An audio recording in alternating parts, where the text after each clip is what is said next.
आइए श्याम प्रेमियों, आज एक ऐसे भगत की कहानी सुनाते हैं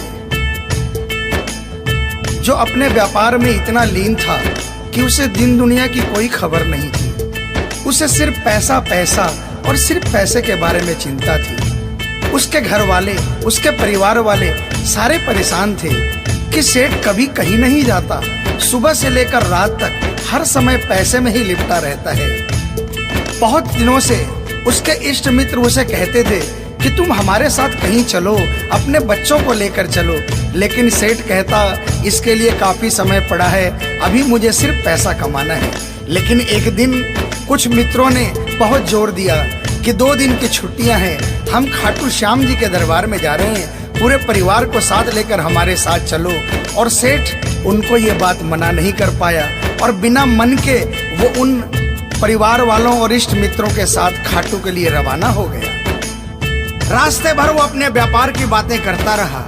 उसे खाटू जाने की जरा भी इच्छा नहीं थी। लेकिन जब खाटू पहुंचा और बाबा श्याम के मंदिर में पहुंचा और जब बाबा से नजरें मिली, उसके होश उड़ गए। सेठ के परिवार वाले सारे दर्शन करके बाहर आ गए।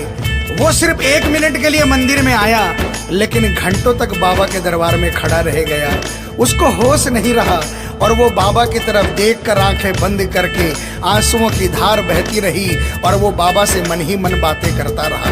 जब परिवार वालों ने उसे कहा कि अब चलना है, तो सेठ ने बाबा से कहा, प्रभु मुझे अब हर महीने 11 को अपने दरबार में बुलाओ। और ये कह करके वो बाबा के दरबार से वापस अपने घर को आ गया। 15 दिन बाद 11 आई। सेठ बहुत से लोगों को लेकर अपने साथ बाबा के दरबार में गया। ऐसे हर 11 को वो खाटू जाने लगे। लेकिन एक दिन जैसे ही वो सुबह 11 को घर से निकलने लगा, मुनीम ने कहा, सेठ जी कहाँ जा रहे हो? सेठ ने कहा, अरे मुनीम तुझे पता नहीं, आज 11 है, मुझे खाटू धाम जाना है। मुनीम ने कहा, सेठ जी आपको पता नहीं, आज बाहर के कुछ व्यापारी आने वाले हैं, लाखों का सौदा होने वाला है और वो व्यापारी आज रात को वापस इंडिया के बाहर चले जाएंगे। आपके पास तो मौका है, आप 11 की जगह मावस को खाटू चले जाना। सेठ के मन में ये आया कि हाँ, इसमें क्या फर्क पड़ता है, आज यहाँ व्यापार कर लेता हूँ, सौदा कर लेता हूँ, मैं खाटू मावस को चला जाऊँगा। और सेठ उस दिन खाटू नहीं जा पाया। 11 निकल गई, मावस आई, मावस को फिर कोई व्यापारी आ गया। उसके बाद फिर पूर्णिमा आई, फिर कोई व्यापारी आ गया और इसी तरह सेठ व्यापार में फिर उलझ गया। एक दिन रात को सेठ सोया तो उसके नींदों में उसे ऐसा आभास हुआ कि उसे कोई आवाज आ रही है और उसने बड़े ध्यान से सुना।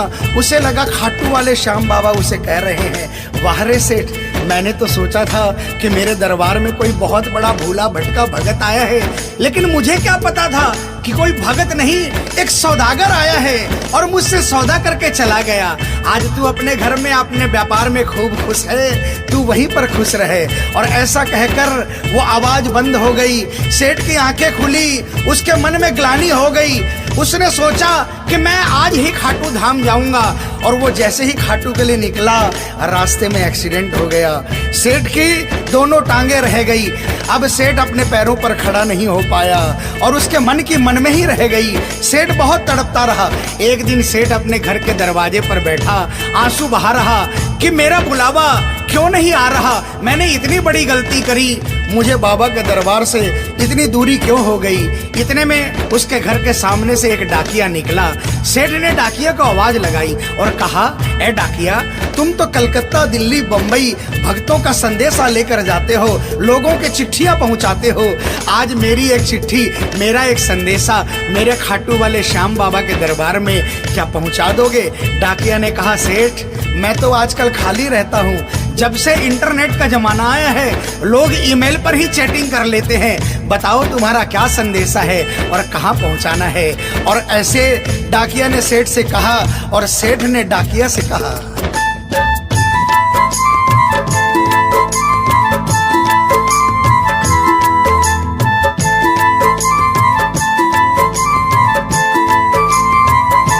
डाकिया जा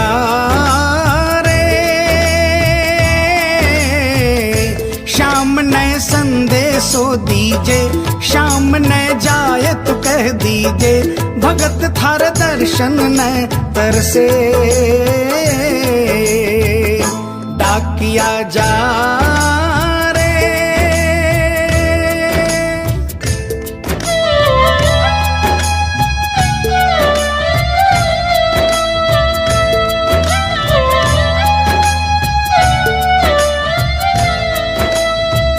डाकिया ने कहा, सेठ आपका संदेशा तो मैं पहुंचा दूंगा, लेकिन मुझे ये तो बताओ कि आपका संदेशा पहुंचाना क्या है?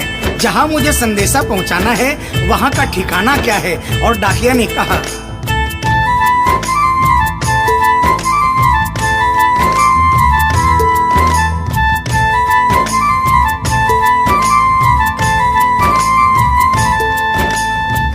कौन से गांव थारो शाम बस्यो है, इतनो माने बता दे सेवक रे।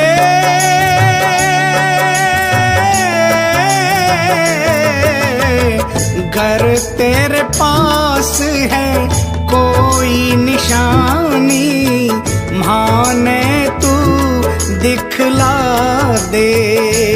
कैया जानूंगा पहचान, मैं हूँ छोरो अनजान। कैया जानूंगा पहचान, मैं हूँ छोरो अनजान। कैया शाम शु होसी मिलन, डाकिया जा रे।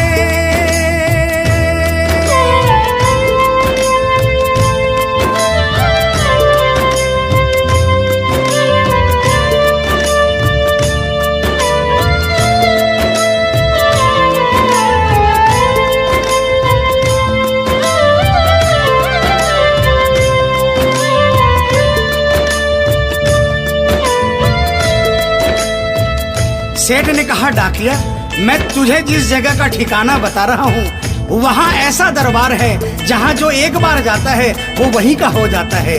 उस दरबार की खासियत है जो वहाँ पर पहली बार जाता है उसके काम बन जाते हैं। सुन वहाँ का ठिकाना क्या है।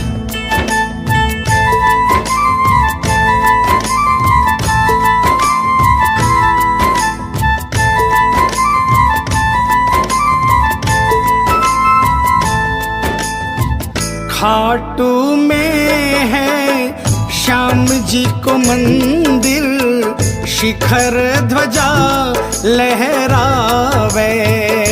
डाकिया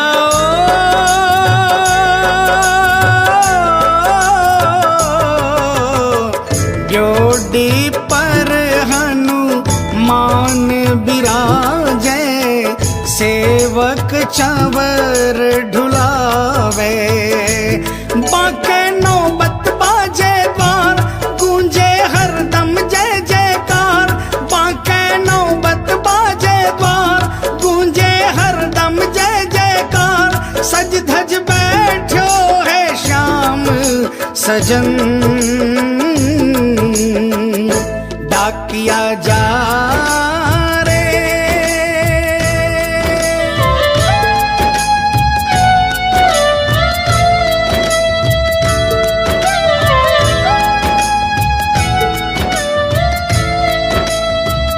डाकिया सेठ जी के यहाँ से निकल जाता है और वो खाटू धाम के लिए प्रस्थान करता है।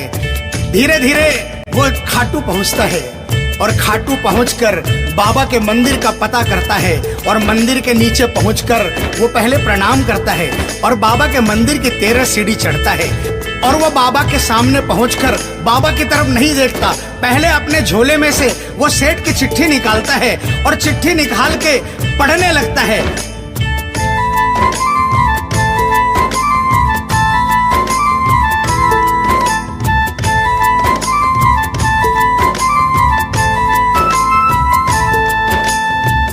पहुँच गयो दरबार श्याम के, बोलन लाग्यो संदेशो। बाबा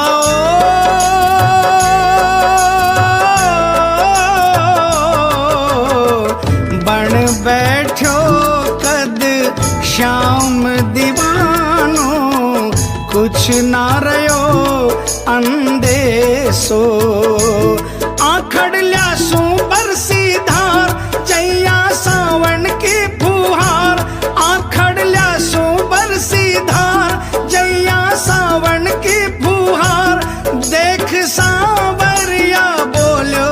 यह वचन डाकिया जा रे।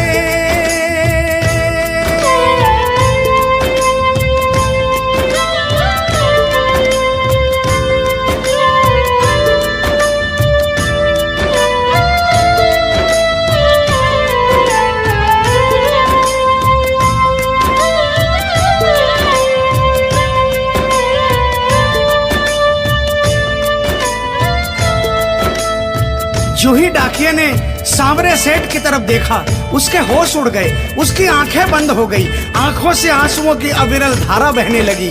उसको ऐसा महसूस हुआ सपने में जैसे कि कोई श्याम प्रभु सिंहासन से उतर कर आ गए। उसे अपने गले से लगा लिया और डाकिये से कहा, कैसे हो डाकिया? डाकिया प्रभु के चरणों में गिर गया, कहा, प्रभु आज मैं धन्य हो गया, इतने वर्षों तक आपके दरबार नहीं पहुंचा, आज सेठ जी के कारण मैं आपके दरबार में पहुंच गया।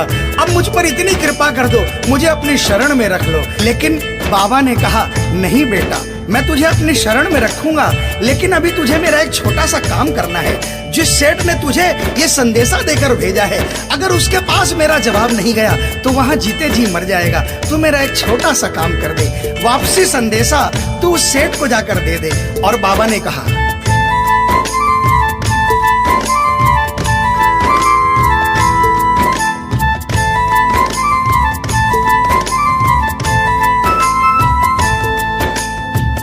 कह दीजिए तू जाए सेवक ने तेरो बुलावो आसी। सेवक रे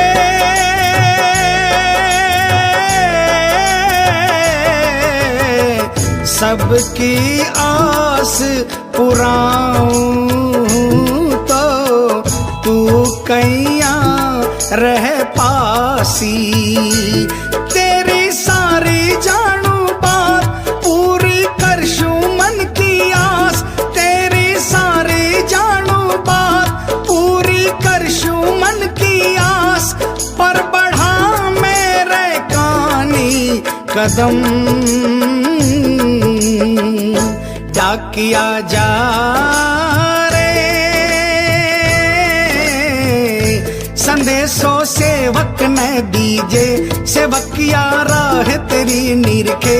संदेशो सेवक ने दीजे, सेवकिया राह तेरी निरखे। सेवक संदेश ने तरसे डाकिया जा रे।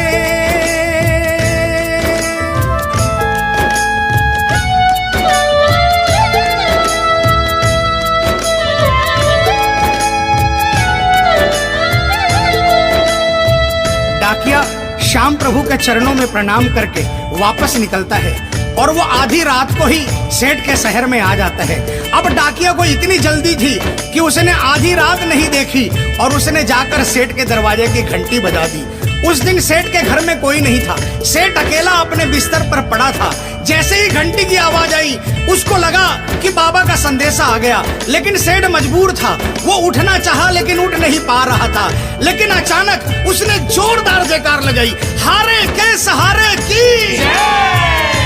और जैसे ही आवाज आई सेठ के घर में करिश्मा हो गया। सेठ अपने पांव पर खड़ा हो गया, दौड़ कर गया और उसने जाकर दरवाजा खोला। सामने देखा डाकिया खड़ा है। सेठ डाकिया के चरणों में गिर गया और कहने लगा, डाकिया जल्दी बताओ मेरे बाबा ने क्या संदेशा भिजवाया है। और डाकिया ने चिट्ठी निकाली और बाबा के भगत की चिट्ठी का संदेशा निकालकर सेठ के हाथों में थमा दिया। सेठ ने जैसे ही चिट्ठी देखी वो झूम झूम कर नाच नाच कर गाने लगा, आ आ आ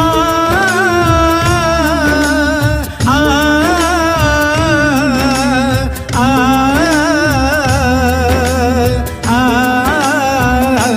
चिट्ठी आई है, चिट्ठी आई है, चिट्ठी आई है, चिट्ठी आई है, चिट्ठी आई है, खाटू से चिट्ठी आई है।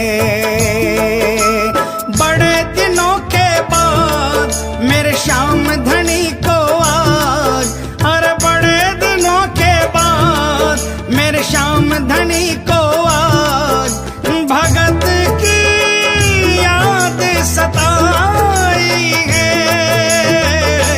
चिट्ठी आई है, चिट्ठी आई है, ओ चिट्ठी आई है, चिट्ठी आई है। सेठ ने वो चिट्ठी वापस डाकिए को थमा दी और कहा, डाकिया आप तो स्वयं बाबा से मिलकर आए हो, इसलिए बाबा का संदेशा अपने मुखारबिंद से मुझे सुनाओ।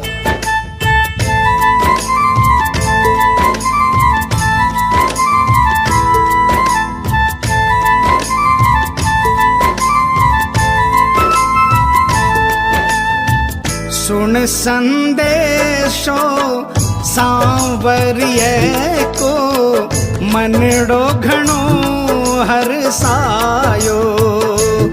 बाबा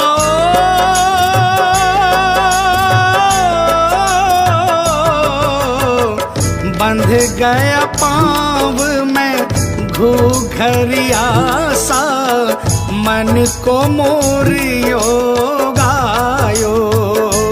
म्हारो श्याम बड़ो दिलदार, हो जाओ लेवन ने तैयार। म्हारो श्याम बड़ो दिलदार, हो जाओ लेवन ने तैयार। महिमा गावे है कमल किशन, क्या किया जा। आप सभी श्याम प्रेमियों से जो कभी खाटू नहीं गए, जिन्होंने बाबा का नाम सुना है और जिन्होंने नहीं सुना, उन सबसे निवेदन, जो कभी खाटू नहीं गए वो एक बार हमारे बाबा श्याम के दरबार में पहुंचिए। ये वो दरबार है जहां हारे हुए को जीत मिलती है, जहां लोग हार कर आते हैं लेकिन हार कर वापस नहीं जाते, जहां हर हारे का सहारा होता है। चाहे कैसा भी कोई क्यों ना आता हो, बाबा श्याम हर आने वाले को गले लगाता है, उसको काम पूर्ण करता है और उसे खुशहाल करके अपने घर को भेजता है। बोल खाटू नरेश की, बोल हारे के सहारे की।